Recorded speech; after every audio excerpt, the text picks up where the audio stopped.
Hello વિદ્યાર્થી મિત્રો, નમસ્તે. આજે હિન્દીના અભ્યાસમાં પાઠ 3 ગાય કી ચોરી કે જે એક હાસ્ય કથા છે એ આપણે સમજશું. અડધી કહાની આપણે સમજી લીધી છે, તો પહેલા આપણે એનું રિવિઝન કરશું અને પછી આગળની કહાની આપણે સમજશું. આ હાસ્ય કથામાં એક મુનશી પ્યારેલાલના સ્વભાવ વિશે વાત કરવામાં આવી છે. એનો સ્વભાવ એવો હતો કે ગામમાં કોઈ પણ ઘટના બને તો એ ઘટનાથી માહિતીગાર હોવા જોઈએ. પહેલેથી છેલ્લે સુધીની બધી ઘટના તે ગામ લોકોને સંભળાવતા હતા. એ કલ્પનામાં પણ એવું વિચારી ન શકે કે એને ગામમાં કોઈ ઘટના બને અને એને ખબર ન હોય. હવે એક વખત એવું બને છે કે એ ગામમાં બુઢ્ઢી કાકી છે, એના ફરિયામાંથી એના ગાયની ચોરી થાય છે. ત્યારે પણ બધા લોકો ગામમાં જમા થાય છે. ત્યારે મુનશી પ્યારેલાલ છે એ એવું કહે છે કે રાતે મારી નીંદર તો ઉડી હતી, મને એવું થતું હતું કે કંઈક બન્યું છે. પછી મને એમ કે હશે કંઈક, ગાયને મચ્છર કરડતા હશે એટલે એ આમથી આમ હલનચલન કરતી હશે. પછી તે પોતે સૂઈ જાય છે. એવી બધી ચર્ચા થતી હોય છે. ત્યાં એ ભીડમાંથી એક વ્યક્તિ એવું બોલે છે કે ચલો ને આપણે પોલીસમાં ખબર કરીએ એમ કે ગાયની ચોરી થઈ છે. ત્યાં સુધીની વાર્તા આપણે સાંભળી હતી. હવે આપણે આગળ જોશું. मुंशी जी ने पुलिस का नाम सुना तो थोड़ी आंखें मिचमिचाई, जैसे आंखें पूरी तरह से खोल रहे हो।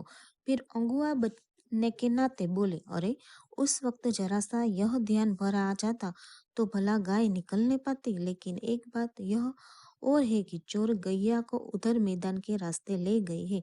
इधर से जाते तो मैं तो जाग ही रहा था, लेकिन હવે જ્યારે પોલીસની વાત થાય છે ત્યારે મુનશી પ્યારેલાલ છે એ પોતે એક માર્ગદર્શક હોય ને, બધી માહિતી આપતો એવી રીતના પહેલા ધ્યાનથી સાંભળે છે અને પછી બોલે છે કે એ સમયે તો મારું ધ્યાન હતું તો ગાય કેવી રીતના નીકળી હશે. હા, પણ એક વાત છે કે જો આ રસ્તાથી નીકળાવત હોત ને આ મેદાનમાંથી તો ઉઠી જ જાત એમ.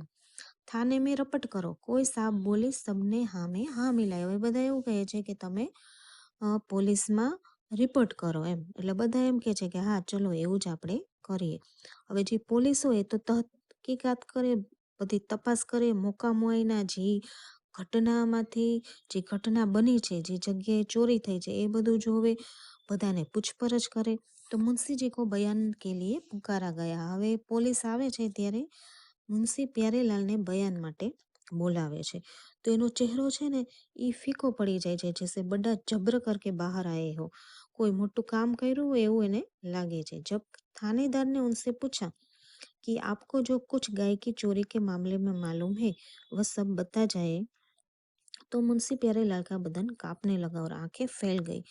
હવે પોલીસ એને પૂછે છે કે તમને જે ખબર હોય એ તમે અમને કહો. ત્યારે મુનશી પ્યારેલાલ છે એ ધ્રુજે છે અને એની આંખ છે એ પોળી થઈ જાય છે, આમ થોડાક ડરી જાય છે. उन्होंने जैसे असह्य पीड़ा झेलते हुए अपने चारों ओर खड़े लोगों को देखा और एक क्षण के लिए खामोश हो गई. जब थानेदार ने दोबारा पूछा तो उनका बयान कुछ इस तरह था. હવે પહેલા તો એ ડરે છે, બરોબર, બધાને આજુબાજુ જોઈ અને એક પલ માટે તો એ ચૂપ જ થઈ જાય છે. ત્યારે પોલીસ છે એને ફરીથી પૂછે છે કે તમે તમારું બયાન કહો. તો હવે તમે જુઓ કે કેવી રીતના પોતાનું બયાન કહે છે. પોલીસ નહોતા ત્યારે બધા ગામ લોકો સાથે કઈ રીતે ચર્ચા કરતા હતા અને હવે એ શું બોલે છે. मैं तो हुजूर भीतर मकान में सो रहा था. दरअसल बात यह हुई कि सुबह के आसपास एक बड़ा डरावना सपना देखा. घर सुनसान था, सो चटाई लेकर वहां लुढ़क गया. હવે પેલા તો મુનશી પ્યારેલાલ એવું કહે છે કે હું ચબુતરા પાસે સૂતો હતો આખી રાત. હવે ફરી જાય છે પોલીસ સામે. હવે એવું કહે છે કે હું તો મકાનની અંદર સૂતો હતો અને જ્યારે વહેલી સવારે મને એક ડરાવનું સપનું આવ્યું એટલે હું ઘરની બહાર આવી ગયો. घर में बड़ा डर लगता था. जब सवेरे आँख खुली तो सब लोग बात कर रहे थे. वही मैंने भी दोहरा दी थी कि સવારે હું જ્યારે ઉઠ્યો ત્યારે જે બધા વાતો કરતા હતા એ પણ વાત મેં કીધી હતી. मुंशी जी कहते जा रहे थे और उनकी गर्दन नीचे झुकती जा रही थी. એ પોલીસ સામે વાત કરતા હતા પણ એની નજર છે અને એની ગરદન એ झुकेली હતી. नजर एकदम जमीन पे गड़ाए हुए उन्होंने बड़ी मुश्किल से कहा था, हुजूर मैंने और कुछ नहीं देखा. હવે ડરતા ડરતા જમીન પર જોતા જોતા એમ કહેતા હતા, એ હુઝુર મેં કાંઈ જોયું જ નથી. इसके बाद मुंशीजी शाम को ही दिखाई पड़े. એ ઘટના બની પછી તો મુનશીજી છે એ देखाता ज नહોતા, સાંજના ટાઈમે देखाय છે। उनके चेहरे पर एक अजीब शिकस्त की परछाई थी, जैसे खुद अपने से हार गए हो। એને ખૂબ જ આમ કંઈક એનો ચહેરો એક અજીબ જ હતો, કંઈક અલગ જ લાગતો હતો, જાણે પોતે ખુદથી હારી ગયા હોય એવું એના ચહેરા ઉપર દેખાઈ આવતું હતું। वे उस समय एक ऐसा आदमी खोज रहे थे जो उनके हिकारत से न देखे और वे उसके सामने दिल का सारा गुबार निकाल दे। हिकारत એટલે નફરતથી એની સામે કોઈ ન જોવે। શા માટે બાળકો? કારણ કે એ ખોટું બોલ્યા હતા, બરોબર? ગામ લોકો સામે તો બહુ મોટી મોટી વાતો કરતા હતા, પણ પોલીસ સામે એ જે હકીકત હતી એ બધું કહે છે। એટલે એને એવું લાગે છે કે આ લોકો કોઈ મને નફરત ભરી નજરે ન જોવે, અને કોઈ જો સારું હોય ને તો એના દિલમાં જે દર્દ છે ને એ બધું તે બોલી દે। कोई ऐसा मिले तो सिर्फ आज उनकी बात पर यकीन कर सके कि कोई तो हमारी बातों पर विश्वास कर से। जब गली में डॉक्टर साहब गुजरे तो चलते चलते बोले, मुंशी जी कम से कम आपको तो ऐसा नहीं करना चाहिए था। मुंशी जी ने सुना और अपने घर में घुस गए। अकेले बैठे बैठे न जाने क्या क्या सोचते रहे। પેલા ડોક્ટર સાહેબ તો એને કહે છે કે તમારે આવું કરવું જોઈએ નહીં, તો એ પોતાના ઘરમાં જઈ અને ચૂપચાપ બેસી જાય છે, વિચારે છે। સુબહ સુબહ મુંશીજી મું અંધેરે નીકળ પડે। વહેલી સવારે તો જે અંધારું હતું ને ત્યાં જ નીકળી પડે છે। અગલે 4-5 રોજ घर पर नजर नहीं आई। 4-5 दिवस સુધી તો તે દેખાતા જ નથી। एक रोज नजदीक के गांव से कोई आया था तो पता चला कि मुंशी जी नगला में किसी के यहाँ ફોજદારી કરને ગઈ હતી। હવે એક દિવસ 4-5 દિવસ પછી એક માણસ જ્યારે આવે છે ત્યારે ખબર પડે છે કે એ તો નગલા ગામમાં ફોજદારી કરે છે। એની જમીન છે, ત્યાં 5-7 કિસાન भी उनके साथ थे। वहाँ એની સાથે 5 થી 7 કિસાન પણ હતા। સુના था कि ચોરી की गाय का सुराग लगा કરવા પહોંચે थे। એવું સાંભળવામાં આવ્યું હતું કે ચોરીનું એને કંઈક સુરાગ મળ્યું હતું, એના માટે તે ત્યાં ગયા હતા। કેવી રીતના ગયા, એને કોઈને ઓળખે છે કે શું એવી કોઈને ખબર નહોતી, પર ગાય ઉन्होंने ले ली थी। પણ એટલી ખબર હતી કે ગાય લઈને તે આવી રહ્યા છે।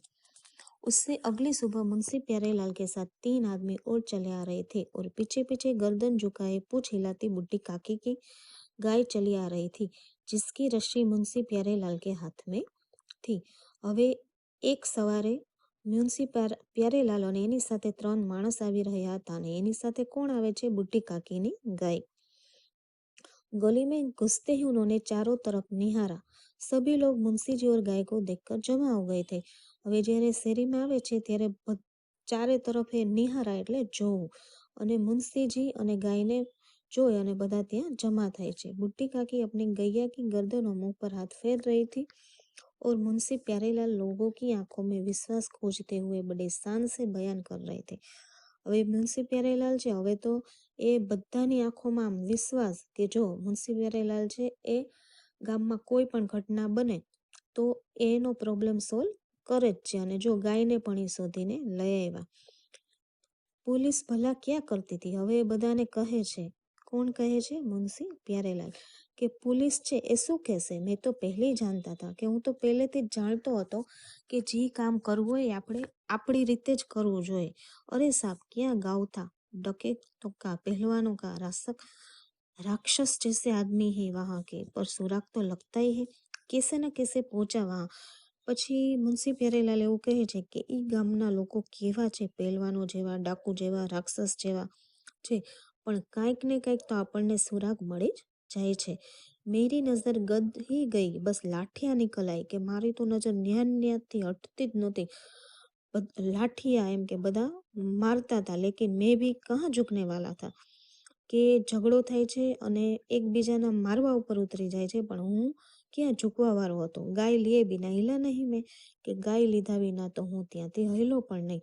कहते कहते उन्होंने अपनी बाह खोल दी थी, तो जो आज सचमुच लाठियों की मार से सूजी हुई थी। એમ કહેતા કહેતા એ જ્યારે આમ હાથ લાંબો કરીને કહે છે તો બધા જોઈ શકે છે કે આજે ખરેખર મુંશીજીના હાથ ઉપર લાઠીનો માર દેખાઈ આવતો હતો, ને એનાથી એના હાથમાં સૂજન આવી ગઈ હતી।